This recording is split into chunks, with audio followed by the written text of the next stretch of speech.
Siddhu Jonnalagadda Jack movie నుంచి teaser అయితే వచ్చింది ఫ్రెండ్. ఈ టీజర్ లో చూస్తుంటే ఇది మళ్ళీ ఒక కామెడీ యాక్షన్ థ్రిల్లర్ గా అయితే రాబోతుందని తెలుస్తుంది. ఇంకా ఈ మూవీలో వైష్ణవి చైతన్య అయితే హీరోయిన్ గా అయితే యాక్ట్ చేయబోతుంది. ఇంకా ఈ మూవీలో బీజిఎం కూడా పర్లేదనే అనిపిస్తుంది. కానీ ఈ మూవీ చూస్తుంటే చాలా రొటీన్ గా ఉన్నట్టు అనిపిస్తుంది. చూస్తుంటే సిద్ధు జొన్నలగడ్డ కూడా ఈ మూవీ మీద అంత ఎక్స్పెక్టేషన్స్ అయితే ఏం లేవనే అనిపిస్తుంది. ఈ మూవీ టీజర్ మీకు ఎలా అనిపించిందో కామెంట్ చేయండి. ఇంకా ఇలాంటి ఇండస్ట్రీ అప్డేట్స్ కోసం మన పేజ్ ని ఫాలో చేయండి.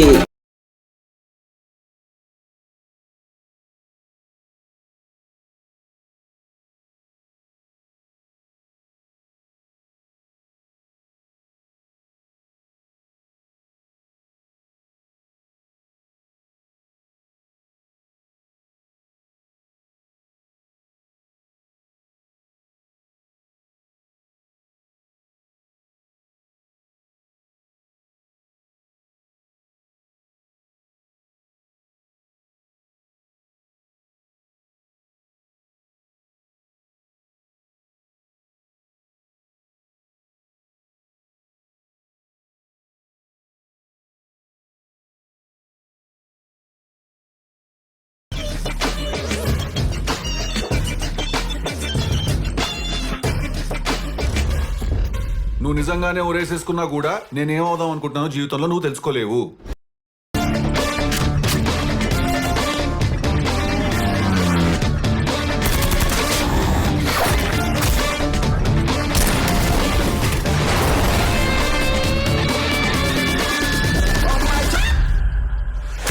నాకు లవ్ స్టోరీ ఉంది. చీదినమ్మ దరిద్రం మళ్ళీ మొదలైంది.